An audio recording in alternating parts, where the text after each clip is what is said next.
Since the beginning, Las Vegas was known for its glitzy casinos, extravagant shows, and the promise of striking it rich. But in 1993, one woman decided to take matters into her own hands and walked away with a fortune that would make even the luckiest gamblers jealous. This is the story of Heather Tallchief, a 21-year-old nursing assistant who drove off with $3.1 million in casino cash and vanished into thin air for over a decade. Let's set the scene. It's October 1st, 1993, the Las Vegas Strip buzzing with activity. Tourists are flocking to casinos, hoping to hit the jackpot. But little do they know, the biggest score of the day is about to happen right under their noses. That's when we know Heather Tallchief, a 21-year-old nursing assistant turned armored truck driver. She's about to pull off one of the most daring heists in Las Vegas history. But how did she get there? What drove this young woman to risk everything for a life of crime? To understand Heather's story, we need to go back to the beginning. Heather was born in 1972 in Buffalo, New York. She was a member of the Seneca, an indigenous group with deep roots in the area. But Heather's early life was far from traditional. Her parents were teenagers when she was born, and they separated when she was just a toddler. Growing up, Heather faced bullying at school and a tumultuous home life. Her father's house was a hotbed of drugs and alcohol. It's not hard to see how a young person in this environment might start to feel lost. Seeking a fresh start, Tallchief moved to San Francisco in 1987 to live with her mother. She managed to earn a general equivalency diploma and became a certified nursing assistant. For 4 years, she worked at Bay Area clinics, seemingly on track for a stable life. But beneath the surface, things were unraveling. The emotional toll of working with terminal cancer and AIDS patients began to weigh heavily on her. So Heather turned to cocaine to cope, and eventually she lost her job. It was at this low point in her life,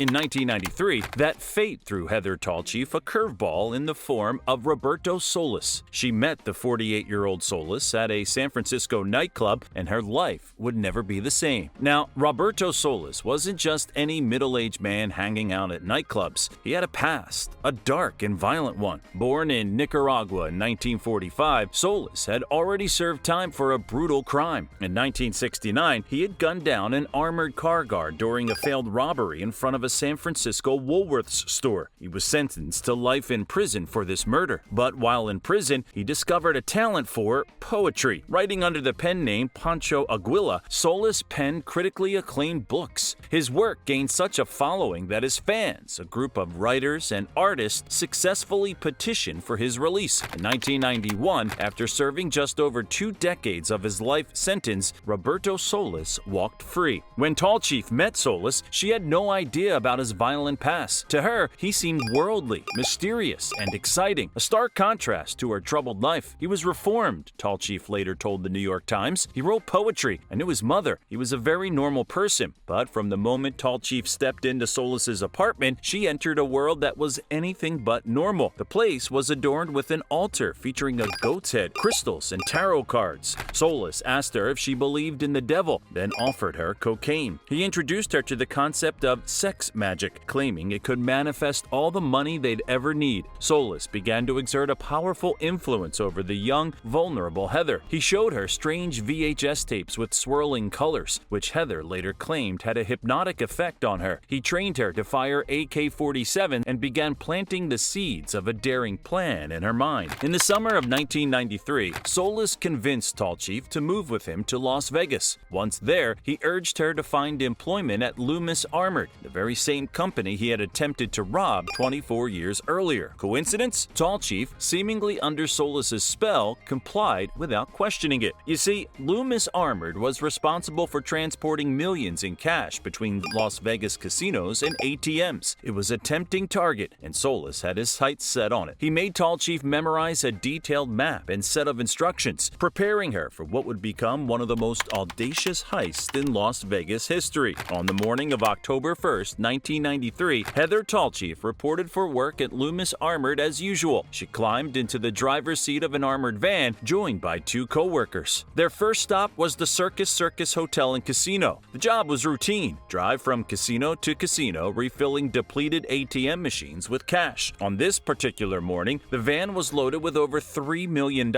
When they arrived at Circus, Tallchief's co-workers, Scott Stewart, and another courier, the van with money bags for the casino. This was the moment Tall Chief had been preparing for. As soon as her colleagues were out of sight, she did something completely unexpected. She drove off. The plan was for her to return to Circus 20 minutes later, but she never did. Stewart was left behind at the casino and initially feared that Tall Chief had been abducted and the van robbed. He tried to reach her via radio, but there was no response. Alarmed, he called his boss. Las Vegas Police Sergeant Larry Dewis and FBI agent Joseph Dushik quickly got involved. They retrieved security footage from the casino, and what they saw stunned them. There had been no robbery, no abduction. Heather Tall Chief had simply driven away with $3.1 million in cash. Meanwhile, Heather was executing the next phase of the plan. She drove to a garage she had leased under a fake identity where Solis was there waiting. Together, they hurriedly transferred the cash into luggage and boxes. Then came the moment to escape. Heather and Solis first fled to Denver, then briefly hid out in Florida before making their way to the Caribbean. From there, they boarded a flight to Amsterdam. To avoid detection, Heather disguised herself as an elderly woman in a wheelchair with Solis posing as her caretaker. The plan was perfect. Back in Las Vegas, the authorities were left scratching their heads. When they arrived at Heather and Solis's apartment, they found it empty. The $3.1 million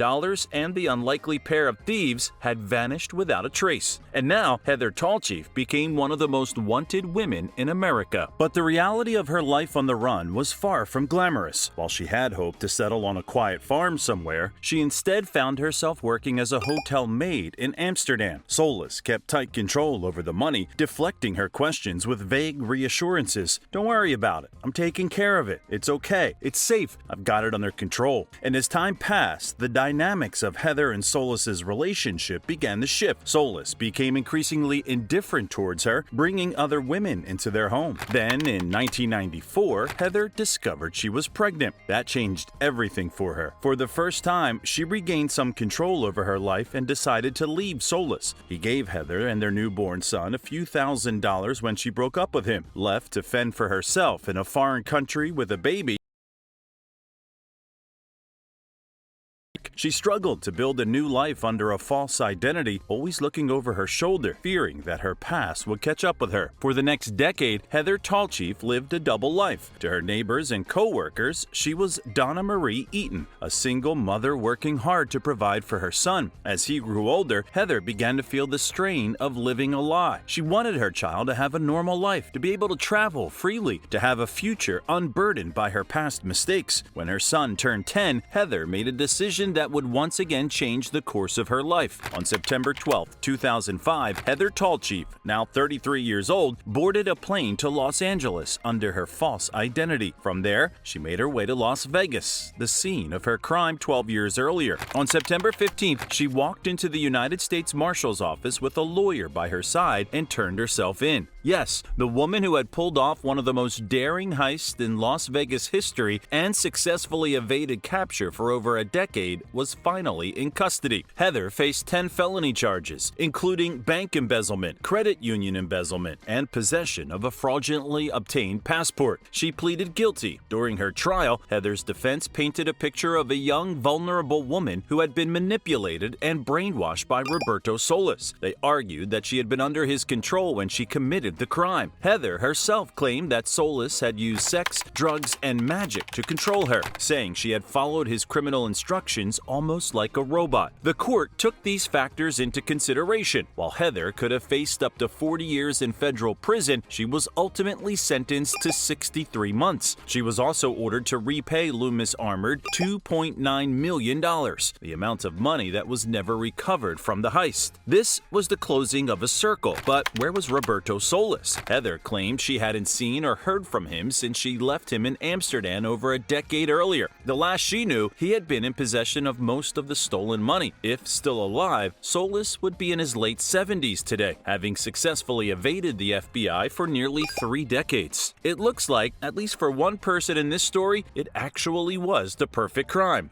Going back to Heather Tall Chief, she was released in 2010 after serving her 63-month sentence. She then spent 5 years under federal supervision. Today, she lives in the United States, working once again in the healthcare field. She maintains a close relationship with her son Dylan, who graduated from college in 2019. So, even though she paid a heavy price, she was finally able to set things right for her family's future. In the end, it was Heather's name that made headlines, but the one who really got away with it and the $3 million was Roberto Solis, the man who took advantage of a vulnerable young woman. He might be living under a fake identity today, perhaps in South America, or he might be dead, but nothing has been heard about the stolen money up to this day. Sounds almost too incredible to be true, doesn't it? So, the house doesn't always win. If you like this story, don't forget to give this video a thumbs up, subscribe, and hit the notification bell. See you next time.